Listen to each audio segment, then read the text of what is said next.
12 of the NFL's finest quarterbacks have left the comfort of their stadiums and luxury suites for the adventure of a lifetime. These gridiron heroes are used to leading their teams on the field, but can they outplay, outlast, and outthrow each other in the ultimate survival challenge? You leave everything you have for the guy beside you. We find a way to win the game no matter what. Let's go, baby. The stakes are high and the competition is fierce. Only one can claim the title of the ultimate survivor. Who will rise to the top and who will be sacked? They wrote me off. I ain't right back, though. Oh. That's the problem. I ain't right back. Let's go. This is Quarterback Island. It's time. Season finale. Let it be known. Season 2. What? Thank you. Season 2, you guys. To Randy Chavez, the pipes, the vision. Thank you to Geno Smith. Unfortunately, that's the last time he will be brought up on this show. But he was a guy who finished the season last year on QB Island. This is what we've all been leading towards. Truly. Watching Jourdan light up during that intro, she's so happy. I love that this brings you so much joy because then it brings me joy just because it's contagious. This is like one of my favorite things that I have in my life, Colleen. Jourdan, are you okay? That however you will. It's been great.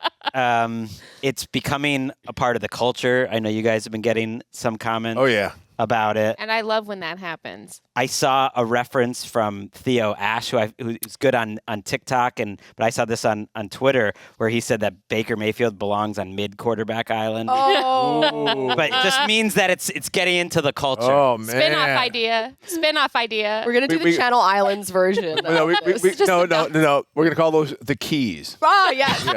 Okay, so for people who don't know, Quarterback Island is when we decide and determine who are the quarterbacks that are defining the position in a given season. And yes, this is the last time we plan to do it this year. Although, if you remember, we did have an emergency meeting. We did. After the regular season, and Sam Darnold collapsed last season where we yanked him off at the last second. So but you never know. You never know. We say the season, but we do break this up into segments. Yes. Which I think is crucial coming down the stretch. Okay. Very important context. We do it every 4-ish games. This year a little bit off of the cadence, but we break it into segments. And this is the final Quarterback Island asterisk. This is the one that goes down in history of the regular as the ones who we don't define. do one after like playoffs or anything? We don't do a playoff edition? It's unfair. We did last year. Probably won't be happening this year. Okay. Yeah. All right. Okay. Future Co. Future Co will be taking care of that. We will first tell you who is on Quarterback Island. Yes. To start this episode, the 10 men who finished last time out, which was about week 12, week 11. Josh Allen, Patrick Mahomes, two of the members who have been on Quarterback Island since day one and never left. Will they stay here? Dak Prescott, Justin Herbert, Sam Darnold, who's been on and off the island over the last couple of years. Drake Maye is on the island. Matthew Stafford, Lamar Jackson, another all-timer. Daniel Jones snuck on at the very end last time before he got hurt. And Jordan Love was the final person to make it onto Quarterback Island last time around. So this is all good context. We're going to go through who doesn't deserve to be on, who does deserve to be on. But I would like to announce for this final edition, we are reducing the number. No. Please tell me no more than one. Oh, we're taking God. 2 more people off. He did it again. I think to end the season, 8. That's like a This quarter of the league. This is a double reduction. That we're bringing it down from 10 to 8. Sounds good though. I think at the end of the season, I'll take one with cheese. Take one. That is adding intrigue. We're taking 2 people off. So this episode will finish with only 8 guys on Quarterback Island. But here's my thing. But because of the injury rule, the Jourdan rule. Exactly. That's what that's what I'm saying. The reductions come easy because there's some injured players. There's different people that are on the island that could be taken off. We'll see. Okay. We'll see. I think it'll lead to the best show possible. The first thing, and that's what's most important. Yes. That we need to address is who is staying on the island. And usually we do this just with kind of the locks right at the beginning that we don't necessarily have to go with a long conversation about. And it's really interesting because there are 2 men now, Drake Maye and Matthew Stafford, who if you had told me at the beginning of the season, these are the two quarterbacks that are going to dominate the conversation all year, like that would have been a big surprise. But to me, they feel like no-brainers to stay on the island. So I think we can all just agree that Maye and Stafford are just Everyone's yeses. holding up their I'm saying on. And yes. We're all saying yeses. Okay. We have cardboard cutouts. And with that, I actually wanted to bring it to a different conversation. Okay. We have a special guest on this edition of QB Island. Welcome to Patrick Claybon. Yes. What? In the back room. There he is. Hey, Where? A man Hey, everybody. who constructed The VOG. a mathematical formula to determine who is in the MVP conversation. And I just felt like this is the show to talk Maye, Stafford with you guys. It makes more sense than our preview show. And so for the listeners that aren't familiar, Patrick, with the science that you've brought to this Maye versus Stafford debate, just give them some context and where we're at right now. Hey, first and foremost, thanks to all the Quarterback Island viewers and listeners for facilitating my admission to this tent pole, which we enjoy tent poles around here because it keeps the tent up and operating as we are a family within the tent. The lights are still on. Yes, for now. And so what I hoped to do was facilitate a farcical conversation surrounding the farcical conversation that is the Most Valuable Player Award and how nebulous and vibes-based it could be. So over the course of the season, I assigned points for winning games against teams in primetime, winning games against other contenders in primetime games, with the point totals escalating as the season went on. And positive and negative points were awarded alongside the great mind trust that I had here within this NFL Daily franchise, which is mostly me bugging Jourdan and Gregg while they were doing He has a actual work. spreadsheet. It's incredible. Yeah, and the spreadsheet has revealed the results here after Week 17. Drake Maye has 87 points. Wow. After a negative performance in prime time with the whole world watching against the Atlanta Falcons. Matthew Stafford is down to 61 points, which puts him in second place, but only by 1 point over Bo Nix. And so that's where we stand quarterback-wise in the conversation. Christian McCaffrey has exceeded a couple of quarterbacks now with 69 points, which is a nice performance. I agreed. For CMC. And otherwise, the most notable aspect is Myles Garrett once he started out with negative 100 points. For being a defensive Because player. being a non-quarterback, right? Yes. Right. Okay. Non-quarterback and a defensive player, which is a significant hindrance if you'd like to win this award. Seems so. He's Which is taking hardcore Seems notes so. over here. Which is once again a farcical award Yes. with no general Thank you. parameters for how we decided. Yeah. And no real agreement on what the criteria are.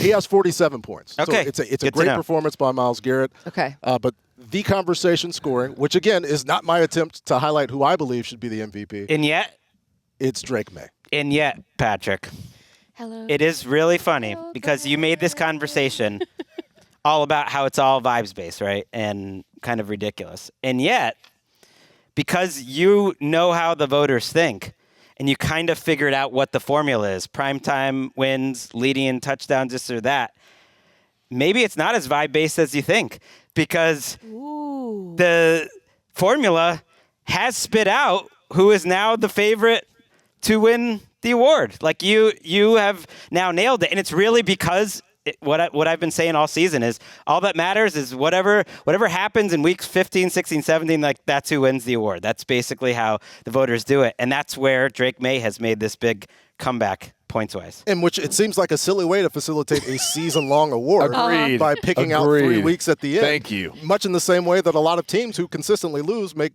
hiring and firing decisions regarding the results within those final moments. Not dissimilar to Quarterback Island. I would say We're breaking up into segments.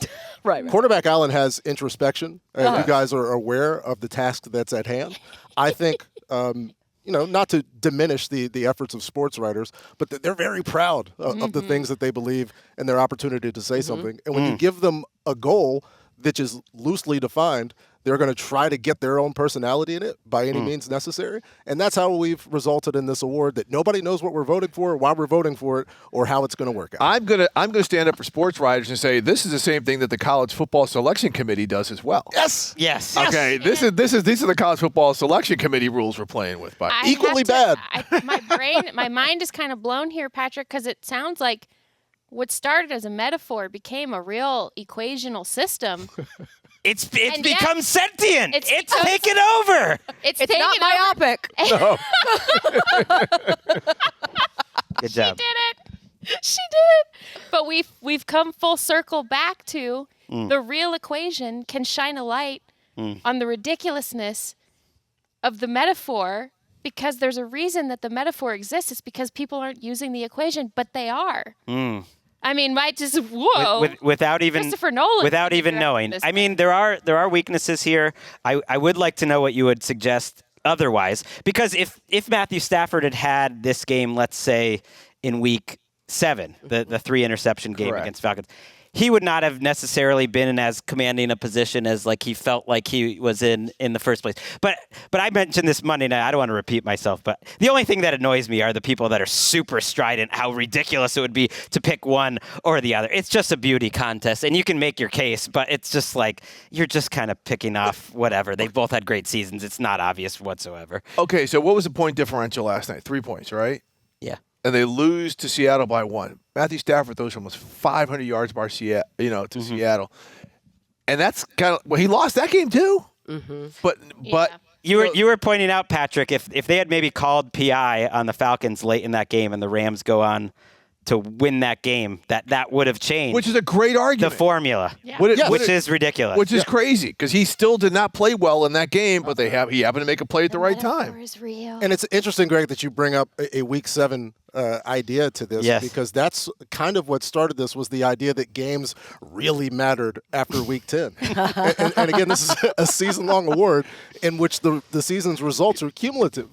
And if we're going to diminish those first 7, 8, 9 weeks of the season, then what's the point of all this? Matthew Stafford has played quarterback at a spectacular level for almost the entire season, doing things that even he in his great career has not been able to do consistently. It's really weird that a bad night in Atlanta seems to wipe all that away, but yet, nevertheless, it won't wipe it all away, especially because of the new voting method, which I always was stumping for, and it's one thing that I feel like I helped speak into existence. Was it used to just be you vote for one guy. Now you vote 1 to 5, and that changes things up. It's the main reason. It's literally the only reason why Josh Allen won MVP last year over Lamar Jackson, and so that adds a little more variability. I don't think Stafford is going to be lower than 2 on many. He's definitely going to be 1 on many, and so you never know. Like, who wants to put Drake Maye or Stafford 4th? Who wants to, who's going to bomb? And I think it's going to be closer than people think, no matter what happens in Week 18. And I wouldn't be surprised if Stafford won in the end. Everyone thought Lamar had it in the bag at this point last year. By the way. Not this guy. Well, you're right. And here's the other thing, and Jourdan will absolutely agree with me on this. Like, Stafford could throw for 700 yards against the Arizona Cardinals, but because they're really not one of 32, like their games don't count anymore. It's not in prime time either. Yeah, I mean, so it probably won't even. Well, that's got to count for Drake Maye then too, going up against the Jets, right? That should. It was Week 7, but it was just so But no, the Jets count, like, because we talk about them. I think the problem. When's the last conversation you've had about the Arizona Cardinals? Yeah. Right now. Right now. Yes, thank you, Patrick, Thank you guys. for creating something that's more powerful than all of us. Oh, he's gone. That was crazy. I hope he can come back for our Week 18 preview show. He's a big part of that. So yeah, let's put a pin in any Maye v. Stafford talk now. 2 fantastic seasons by 2 young and old legends. Okay, the other obvious ones, I think, and you guys could tell me if I'm wrong. And this is a pretty long list to start off the episode with, but I don't think it's that crazy. I think Josh Allen is a clear yes, right? Yes. He's had a couple games where he didn't play his best, certainly against the Eagles. Come on. And I think that took him out of the MVP race, but he obviously is a yes. I think Justin Herbert doesn't really need to be discussed, but let me hear from No you guys discussion. what you think. Yeah, he's on. He's a yes. He's on. Yeah. Okay. I mean, I think that you got a bunch of tape dogs in here. Yeah, okay. He's That was kind of the classic Justin Herbert game against the Texans, where if you were watching, you understood why maybe the numbers don't reflect how good he is, because he got heated up, and that's happened over and over again. And then I'm willing to have a conversation, but to me, Dak Prescott has been consistent enough and everything that I wanted out of a quarterback. No arguments. Yes. Okay. Here. Okay, we're all voting Aren't yes you on glad Dak you Prescott? reduced it 2 more players now, Yeah, Greg, what that the we're hell? keeping? Okay, so we have 5 guys that I think are locked on. I mean, I saw some quarterback rankings. I'll say it because I hate Were when they people made just by blind. anyone in the room? No. They were on The Athletic. It was Jeff Howe. He had Dak Prescott 9th, and I'm just thinking. Yeah, he's watching numbers. He's watching formulas and Come on. cloud The stuff. formulas are great for Dak Prescott. Yeah. Not watching football. And I think Dak Prescott's feelings were a little hurt when everyone was kind of like, oh, it's so great to see real ball back with Phillip Rivers, calling everything and changing. And Dak this is how every how game? football used to be. It's like, how about Dak Prescott, bro? That's our generation's poor man's Peyton Manning. Here we go. So what are we doing about the injuries? Now it gets more interesting. Mm-hmm. Okay, we have 5 people on the island. Does anyone want to nominate someone from the 10 people that were on the island previously to be kicked off? It could be an injury guy. It could be anyone. Yeah, well, Jordan rules. Patrick Mahomes off the island. Yeah, Patrick, he's out. He's injured. And I will say I've been following the quarterback island debate. A lot of times I get either tagged in it or sent it, and I love it, by the way. Keep that up. That's awesome. I love that all the time.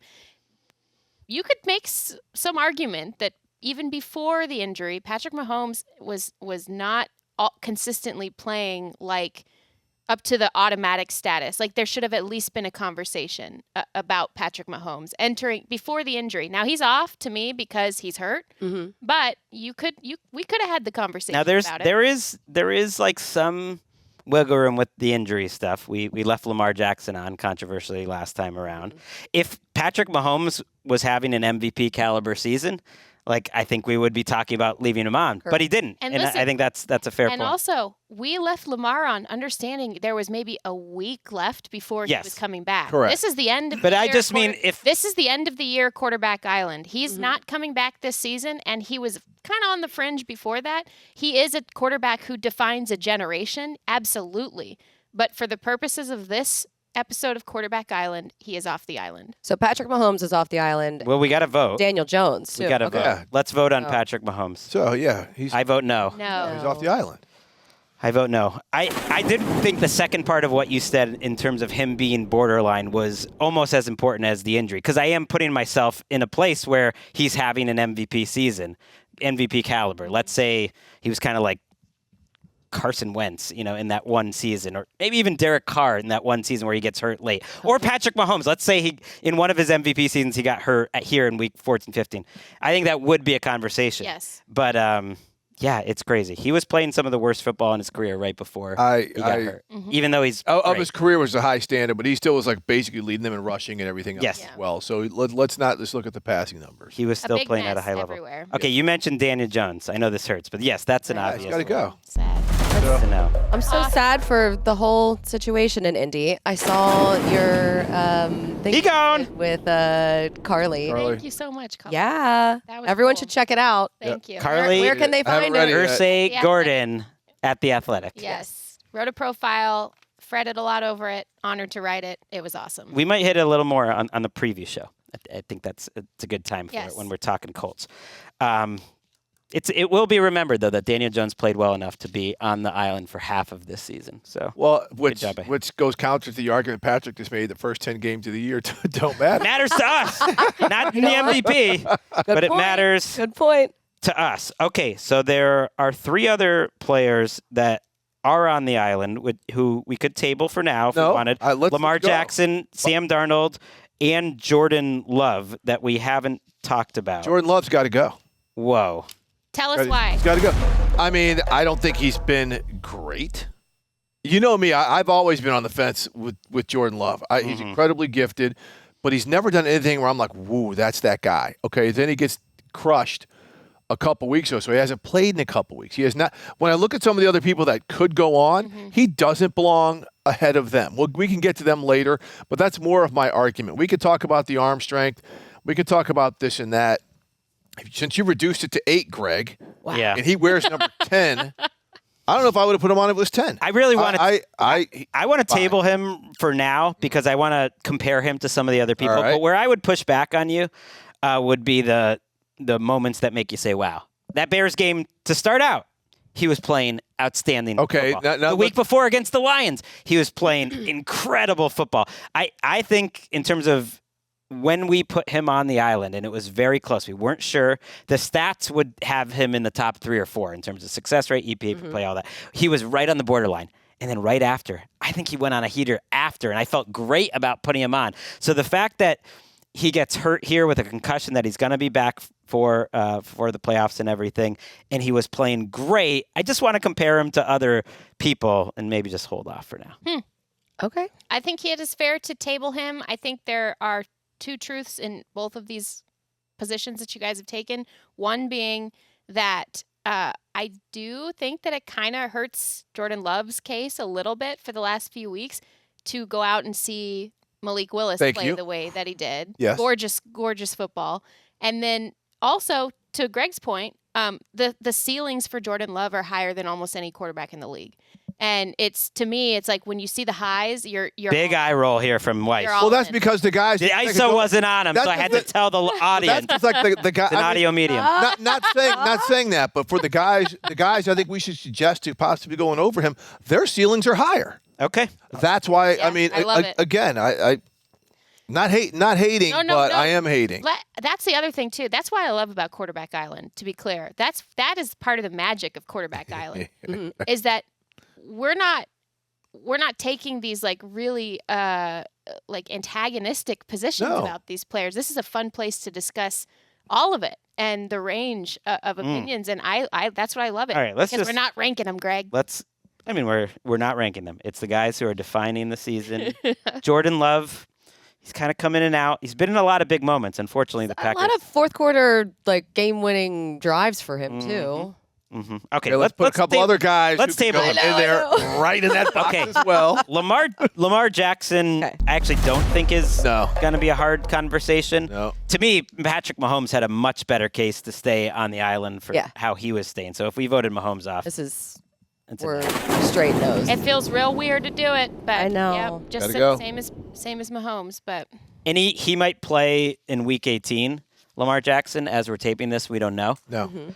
But for him, I think it's even more clear than Mahomes that he was not playing at his level. No. Mahomes is still, like, for instance, if you look at QBR, like, Mahomes is 5th on the season. Like, he was not having a bad statistical season. And eyeballs for about 10 weeks he was playing well. Lamar was never really right after he came back. So maybe we made a mistake keeping him on, but that's what you do with all-time greats. Yeah, no, he's got to go. Okay, he's off. He gone. We've made a lot of room. Look at this. We've made a lot of room. We've kicked 4 people off the island. Do we want to hold off on talking about Darnold, who feels like why is he on the border? He's a. Why is he on the fence? I don't think he's on the fence. Yeah, I think we need to tackle this. Oh, okay. Yeah. Let's get to this. Let's just dive into it. Okay, let's dive into it. Rip the band. Colleen, why don't you start? Okay. I think that Sam Darnold, yes, the turnovers really hurt him recently, but the fact that he has this team where they are and his connection with JSN is unreal. He's thrown some beautiful, we're looking at one right now, passes to him. And I think that his career, he's seen a resurgence. I like him still on the island. You know that I'm a Sam Darnold fan, but I don't know. Am I alone in this? I don't even know why we're talking about him not great. being on the island. Yeah. Oh, wow. Oh. I'm like, why would he not be? No, what are we doing here? I think you could make an argument, but I probably am not going to get there. He's not playing good. He's not playing well. For the last 5 weeks, they are winning with Sam Darnold. I think to be on Quarterback Island, you got to be the reason because. And I think it does bring up an interesting question for this exercise, which is how much are we waiting the last 4 or 5 weeks versus the season overall, because we're going to talk about some guys who are finishing really strong. But to me, it's the last one of the year. The whole body of the work does matter, and that helps Darnold out. Because if we're talking about the last 5 weeks, I don't think he's even close to being on the island. I go full body here. I'll go last 5 weeks. And for me, that does give Sam Darnold full body of the season, gives him points for me. However, I gave him even more of a leash here and went the last 7 weeks. And he is below. He's below Bryce Young. He's below Jacoby Brissett. He's below Baker Mayfield, who's playing terrible football right now. He's below Spencer Rattler in terms of EPA per dropback through that span. He's at negative 0.11 EPA per dropback, 9 touchdowns, 9 interceptions, and he's not getting pressured a heck of a lot more than a lot of those other players. The thing is like, you guys know that, like, I love Sam Darnold in this offense, and I think he has the resilience that is needed at the position, and I think he's a perfect fit for what the Seahawks are trying to do when he protects the football. And it's just that turnover to interception ratio, and like I said, I gave him a longer leash, even 7 weeks, not just 4. And for me, I could not quite get there in terms of weighting the overall body of work with almost half the season at that point. I see some of that, but I mean, I see some of the picks are tip balls. Right? Yeah, but that's a feature, not a bug. Like, he is among the league leaders in tip balls. I'm glad you brought that up. Like, that's something that he struggles with for whatever reason. Is he tipping them? I'm saying, like, maybe he's staring down his receivers. Maybe it's predictable. Maybe they're not catching them. That could be part of the problem. A lot of them's at the line of scrimmage. He throws the ball into traffic. Oh my God. I mean, I'm just saying. I was at that incredible game against the Rams where he didn't play great in the first half, and then once he got rolling, That's he the was resilience a rock I'm talking star. about. Yeah. But that game's a good example, because to me, he has 2 drives in that game, and they won with him, and he made a great overtime drive, but he's only there. I don't want to make this the who's the quarterback on the best teams island. I want it to be who's playing the best. And they flashed the stat in that Panthers game where he did not play well in that game. He did not play well in that game. He did not play well in that game. It's been a while where they said they are dead last in the NFL in 3rd and long conversions. And to me, that's a bit of a quarterback stat. A bit of a quarterback issue. A lot of it's a big part of that offense. Dead last. It's a big part of that offensive scheme. You could talk about the Kyle Shanahan, like they can't come from behind and things like that because of that scheme unless you get some extraordinary explosives. Well, okay, so for me, I'm now looking at Jordan Love versus Sam Darnold in terms of who stays. Well, there's also some other guys. Okay, both of them so it sounds right now like Colleen and Steve are a yes, and Jordan and I are a no, and so that is a natural table. And I think we're at a point here where actually we could do a natural break. It's actually time for our news of the day, and that news, of course, is for the first time in QB Island history, Patrick Mahomes and Lamar Jackson are no longer on the island. So thank you for your service, Josh Allen. You know, and Herbert might be the only 2 like long-term survivors. Throw it on a social graphic. Let's take a quick break, and we'll come back. We'll talk about some of the people that might be joining our island residents. Oh, boy.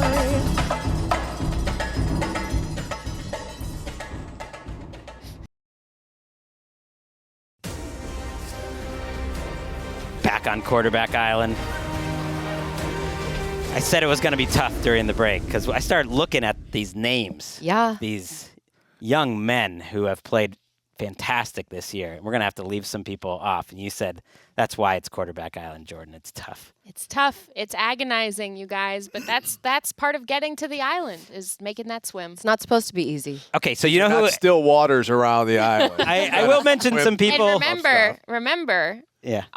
Every single one of us 4 has the Riptide available to us. Oh. What is the Riptide? I still don't know. The Riptide is when one person, at least you used the right name for it this time. The Riptide is when a person can autonomously decide to rip one player off of Quarterback Island without putting it to a vote, and it is done. However, the group must then decide who they can replace that player on Quarterback Island. Okay. But you cannot, you have no control. That's the Riptide. Don't hold it 4? Sweeps you away. Don't piss me off or anyone else. Didn't you use yours already, Greg? That was last year. I didn't understand the rules. No one did. To get Gino on. And technically he used something he calls the ripcord, which I guess is a different thing. Right. So. Right. That's on you. Riptide, it's very confusing. There's a lot of players who are obviously not going to be on the island. Like, we don't need to talk about Brady Cook, obviously. But just some notable quarterbacks I wanted to mention that I don't think are going to come up for a vote today. Tyler Shough in the Offensive Rookie of the Year mix. We're watching you. You're on the watch list. It's great. Baker Mayfield Yep. obviously got kicked off last time. It's gotten worse since then. I don't think we need to talk about him. Has indeed. Jalen Hurts got kicked off last time. He was the reason we did another episode, I think, at the end of last year because he won the Super Bowl and everything, and we were feeling bad about that. I don't think it's a hard conversation. He's an obvious no right now. And so those are just a couple of the notable no's. Joey Burrow, too, right? Are you gonna? Well, okay, let's go to Joe Burrow. I think Joe Burrow is interesting because it's like, I'm not nominating him. Okay. But I'm not nominating him because I do want to think about being consistent for everyone here. If you look at the last 5 weeks in any statistical measure, he's in the top 5, basically, in advanced stats and counting stats. I don't need to go through them all. And if we're going to potentially put some people onto quarterback island based on how they're playing, primarily in the last 5-6 weeks in the season, I think Trevor Lawrence and Brock Purdy are going to be interesting names that come up. Then at least I think trying to be consistent, it's not crazy to think about Joe Burrow. So why wouldn't you say Shough? Well, I just would say Shough is not at that level of play. Okay. I will say in terms of EPA per dropback among qualified passers, when I'm in my weeks 10 to 17 framework right now, Tyler Shough is outside of the top 10. And we're doing 8, obviously. Right. Joe Burrow is 5th. Oh, he's killing it. In terms of qualified players.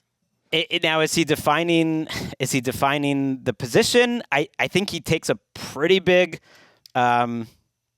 negative in that he's missed most of the season. I think that is part of it. And the bigger one for me, and it's why I probably am leaning, but I want to go through all the names to him off, is that they did get it shut out one of those 5 weeks. If you've only played like 5 weeks that we're basing on, and your team scored 0 points in one of those 5 weeks, and in the biggest game of the season, even though you went crazy in the snow, you turned the ball over 2 times at the very end, then it makes it harder. Like, he would have had to maybe be so exceptional, like MVP level. He would have had to have a little more rule of cool with him too. I think making those plays in the snow. I'm not voting him on. I'm saying no to Joe Burrow.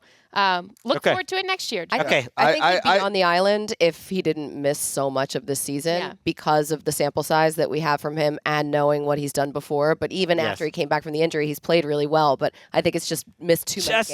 Guys, this is going to make Joe more melancholy. Oh, no. Won't it is somebody true. Think of his feelings. I mean, they did get shut out like immediately after he was really sad, which is not quarterback I hate island. I'm like the biggest Joe Burrow fan in the world. I hate it. No. It is what Okay. it is. I love the guy. All right, we did vote no. Does How anyone? about someone go on? Ooh. Yeah, please. How about Mr. Brock Purdy? 1,000. He's got to be on this island since he returned. The Niners offense has lit up, and he's done so well. Multiple games now with 5 total touchdowns. He's good with his legs and his arm. I think that he's so efficient. Like, this is someone who should 100% be on the island. Right now, he is one of the best perimeter passers. How about that? In the NFL. Right now, he also only trails Drake Maye in terms of EPA per dropback.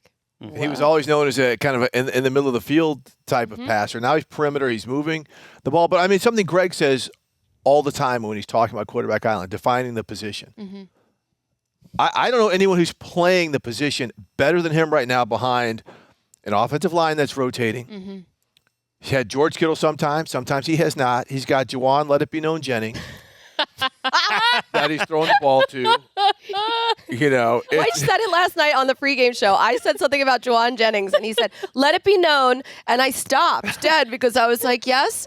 And then I was like, oh, it's a joke. I get the joke now. Damn it. And now there's just silence. Hold on. Let me keep going. Let it be known.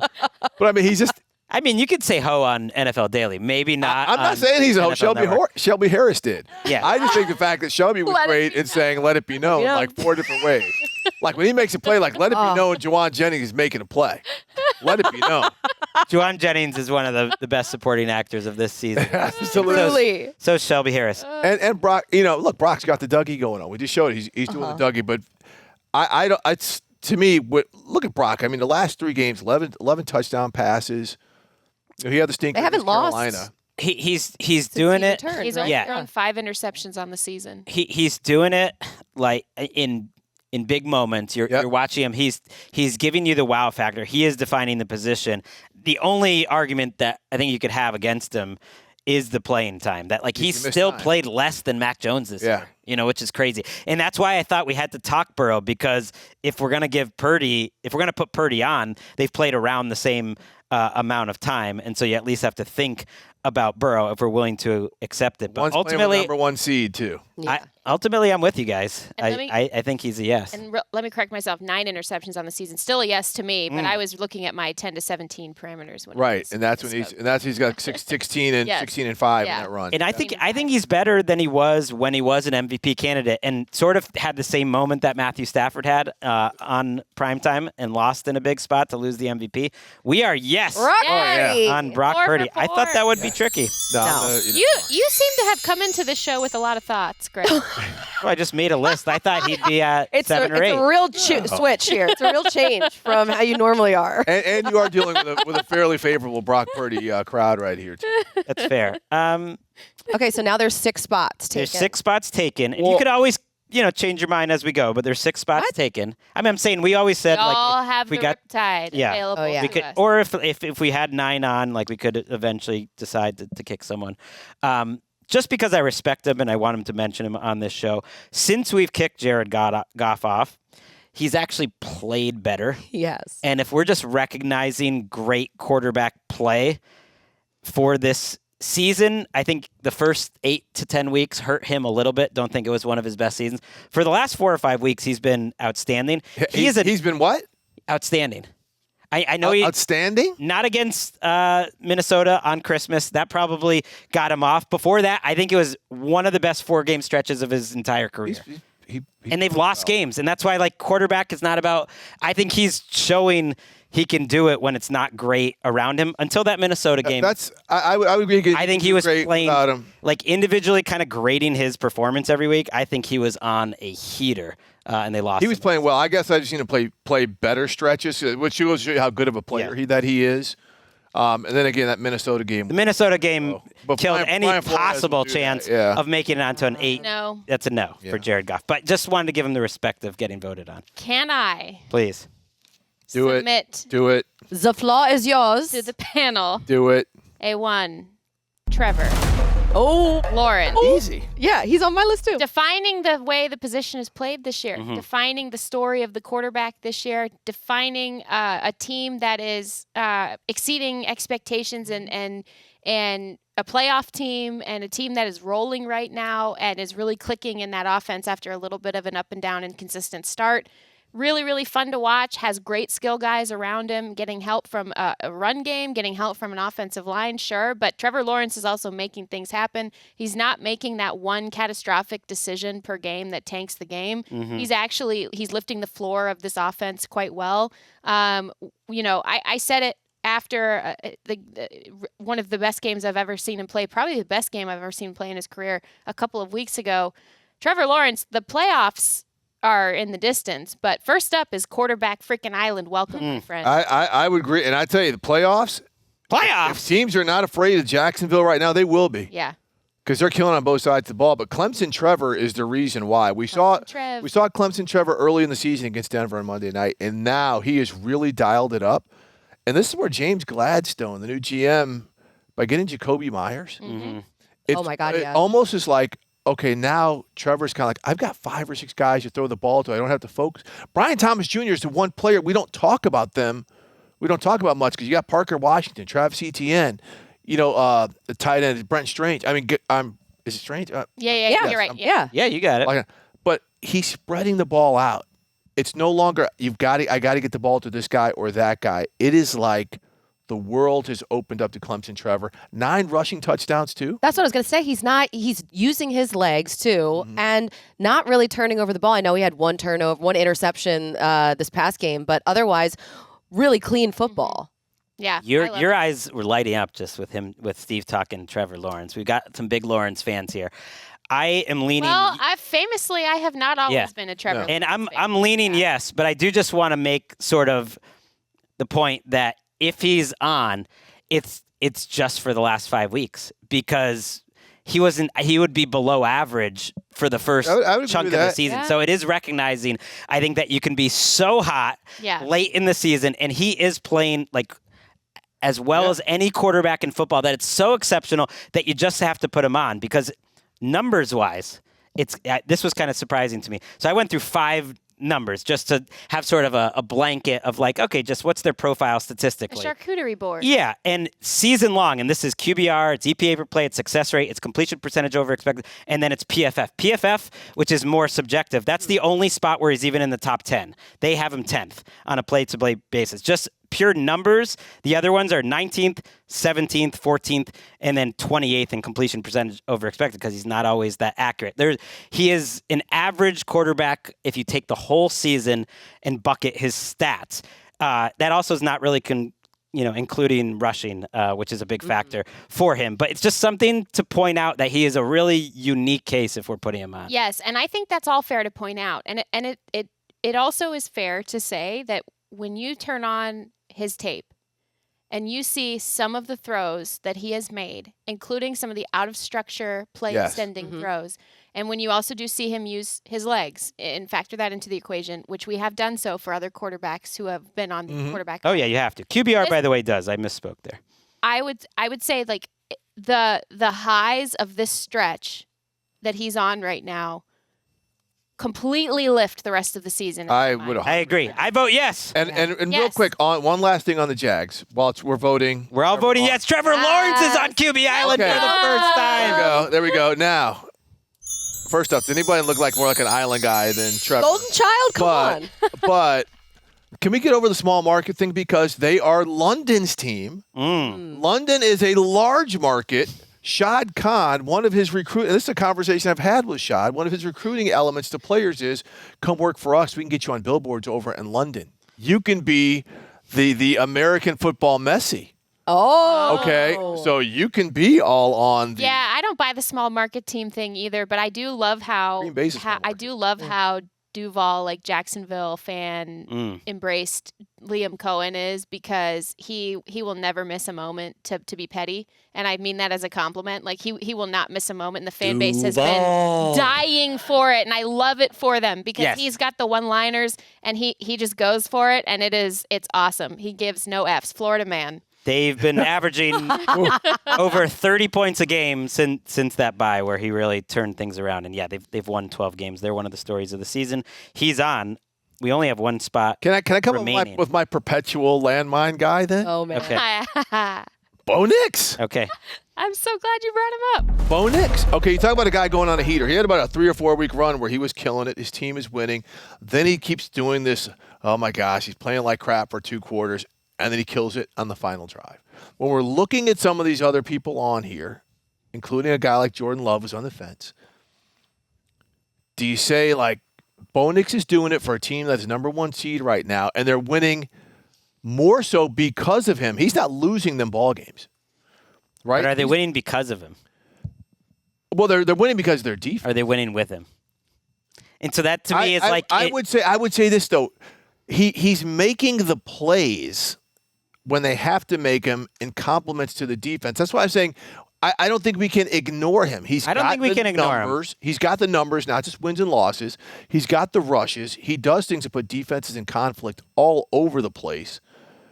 You know, you're saying to yourself, okay, he's as good as Josh Allen. No, not right now. But, I mean, I don't think we can move forward without having a conversation as to whether he belongs in the final 8. Absolutely. And this is what it's going to come down to for me. with quarterback island because I wouldn't put Bryce Young on there. We hadn't talked about him yet. No. Obviously, Phillip Rivers. I mean, fun while it What? lasted. I'm talking about people I haven't No, I think out yet. yeah. But we haven't mentioned. But no, we're not talking about any of these people. I think we only have one more guy, Caleb Williams, that hasn't been mentioned. That would be a serious discussion. And on that note, just so we can mention that C.J. Stroud, it'd be a no for all of us, correct? Yes, Correct. I mean, he's had his moments, but he just hasn't been consistent. And that's what I was about to say. For me, it comes down to who is on the island between Bo Nix and Caleb Williams. That's what it comes down to. Okay. That's a legit. I love that. To me, Darnold or Love, especially Love, have a stronger case to me than Bo Nix. So my case against Bo Nix. Okay, you say he's got the stats, but he doesn't have the stats, and that's important to me because I did that profile of the all the different metrics. Bo Nix, 13th in QBR, 16th EPA, 17th success rate, 24th completion percentage over expected, 17th PFF.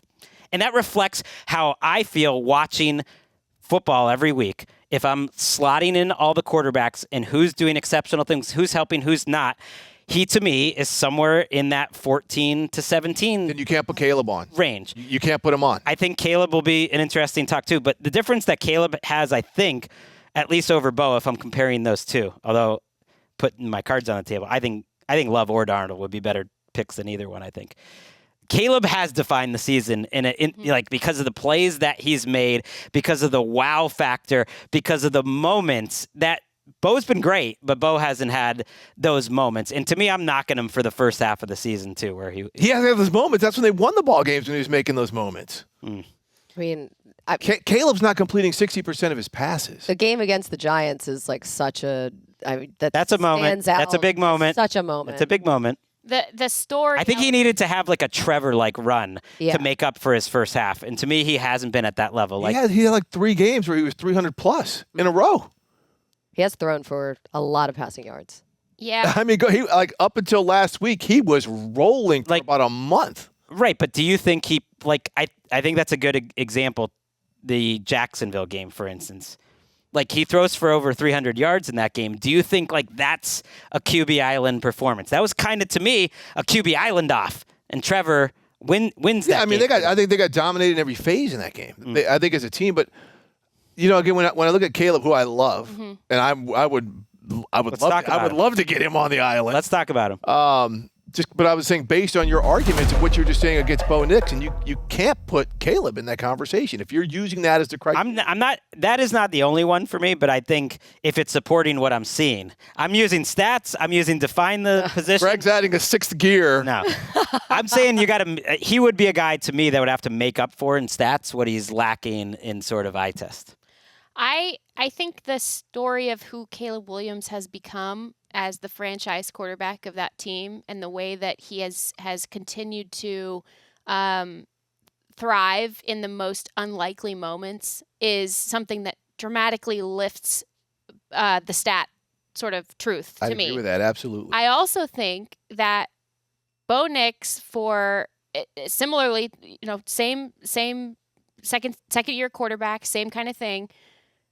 Bo Nix, the way he runs this offense and the way you can tell between play caller and quarterback, the minute that Sean Payton in game takes the training wheels off and lets him go, when those types of things, when they're on, again, the ceiling is higher than many of the quarterbacks on the island.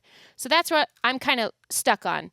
Caleb Williams' ceiling is making miracles happen. He's insane. Bo Nix's ceiling, but in flashes, right? Making miracles happen in miracle improbability moments. Bo Nix, his ceiling is games like a couple of weeks ago when he's throwing for multiple touchdowns and Sean Payton is just letting him cook all up and down the field to Cortland Sutton. So that's where I'm stuck truly between these two. And I know we've tabled it, and what I meant to point out earlier. I wanted to point out, yes, I know we've tabled Jordan Love and Sam Darnold, but these 2 second-year quarterbacks, they are defining the position. I would agree with that. I think with Bo Nix, he's just been too up and down for me. It hasn't been as consistent of a rise and as steady of a development as we've seen with Caleb Williams. So for me, that puts Caleb over Bo Nix. Here's as crazy as it sounds, and it's very surface based. But Caleb's just more fun to watch. That too. I mean, yeah, that's part of it. I think that should be part of it. That's why Jourdan Love, to me, gets a bonus. Because to me, he makes the wow throw. I don't find him very amusing and fun to watch. Amusing. I don't find Amusing. He's not the thrill ride for me. Since I did it before. I just saw Steve's dad face for the first. Like Steve's like, not my type. Actually, I'm not very amused by you missing curfew. Yeah, like I just saw it for the first time. That was incredible. That's incredible. I think even that we're like strongly considering Caleb for a top 8 spot, which I am too. I am. I love him. Belies these numbers, but I do want to bring him up because I think that other stuff has to be so exceptional to put this into context. And some of this is from the first half. Like Bo Nix, I think he's playing his best down the stretch. But in all those stats, kind of just going through them, 16th QBR, 15th EPA per play, 28th success rate, second to last in completion percentage over expected, which tracks. Like he misses throws you expect him to make, and he makes throws you don't expect him to make. These guys drop a ton of passes. And then 15th in PFF. So none of like there isn't really a great statistical argument for Caleb. It's all the other stuff, which is significant. Which is significant. That's part of Quarterback Island. I know. I'm there. But here's the thing: we also still have to talk about Sam and Jourdan. Yes, because 4 guys, 1 spot. 4 guys, 1 spot. Does anyone want to just go out right now and at least just say who is your guy out of those 4 to put on right now? Because I think that's what this season finale is coming down to, Frank. I'll go first. Because none of us have any questions about the 7 guys that are on right now compared to these 4, right? Correct. I would love to put Caleb Williams on. I think he's rolling right now in this offense. Something I just said, that when you watch the Bears play, you can take all this. Look at how many passes his guys drop. His numbers could be better. His wow factor could be better. Maybe their win total could be better if he had some guys who consistently hung on to the ball. Well, Ja'Day Walker, if he caught that ball, which he did the game before and was the hero, and also he had like hardly played. All right, let's be real though. Like he's just not as accurate as these other quarterbacks. Yes, However, I went and checked. He does have a lot of drops. You know who has the most actually? Bo Nix. Yeah. Trevor Lawrence has the most. Yeah. Bo Nix is second, and Caleb is third. So it's these 3 guys. Wow. However, weeks 10 through 17. My parameters, Caleb Williams has thrown the fewest interceptions of any quarterback in qualifying. He prevents negative plays better than any of these quarterbacks on the edge in terms of sack avoidance and interception avoidance. Yep. So it's a nice combo of like flash and not making huge mistakes other than missing gimmies sometimes. Like that he has like there were a couple throws in that 49ers game that he wants back for all the great throws that he makes, but that's been part of the experience. I do love all of these guys. I think at least 2 of them were talking about qualities that we love in quarterbacks too, which is resilience. Caleb Williams, Jourdan Love, late game scenarios, Sam Darnold, resilience. I don't know necessarily that. Now, the thing about the Broncos is situationally overall, they've won close games. They've done so by navigating and by his in part, but the collective as a whole, ability to close these games out when they're close, or he's set got up the best line on the or set up up the game-winning field goal. The great defense hasn't been as great either. That's fair. He's so close to becoming the Bears' first franchise quarterback to throw for 4,000 yards. I cannot believe that's never happened. I came into this liking Jourdan Love, and if you guys were in on Jourdan Love, I would be in on Jourdan Love too, because I do just think he's played the position at a higher level consistently than Caleb Williams. But you guys have kind of convinced me. I just hate the fact that he took a shot, and get knocked out with a concussion might be the deciding factor here. But I think in the spirit of what we're talking about QB Island wise, of like defining the position and that little something extra. The lanyap, The lanyap, there you go. That's it. Maybe it is Caleb, unless you have a... I'm all about Caleb. So who's coming off? Okay, so let's vote Caleb Williams. I vote yes. He's on. Okay. Colleen Wolfe votes yes. He is on. So I vote yes as well for Caleb Williams, a quarterback who I believe is among the top players defining the position this season. Yes. I think we've done it. We have to formally. Wait, do we have to bomb I hate anybody that off? we do this. I hate that this happens, but the Governor's Council, who I report to, who actually funds all of Quarterback Island, they require that we officially do vote off the 2 guys. But no, we don't have anything. Unless I'm crazy, we have 8 guys on QB Island, and we have to officially vote no on Sam Darnold. That's painful. Bye, bro. Well, I could still that hurts. go yes. I like what you did there. There you Colleen go, is going Colleen. yes. Okay, I see. I say if it were still 10, Can we even it it's up? Bo and Jourdan. If it were still 10, I'd put Jourdan and then Bo still on. Yeah. If it were still 10. I would put I'd Darnold. Put Darnold ahead of. I would put Darnold ahead of them. I would put Love and Darnold, but let's vote officially on Jourdan Love. I vote no. Oh, Jourdan Love, no. It's all a no. And that's done it. Wow. Play the music. I don't know was what music. efficient. We don't have celebratory Wait music. just one moment. No way. It's not happening. Simon Cowell. Just kidding. here. Play us out. No, you don't need to play us out. You had me. It's like, is she going to use I was like, the riptide? I thought she was going to use it on Drake Maye. No, I'm just kidding. And she's just like, I just love Stafford so much. You know that Jourdan was watching that game Monday night and be like, I can't believe this is happening. No. I think that's the first time I've ever actually made Gregg like just a little question. That was a good bit.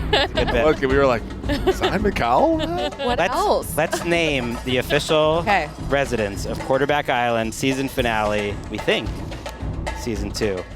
Josh Allen, congratulations. The consistency over the last 2 years.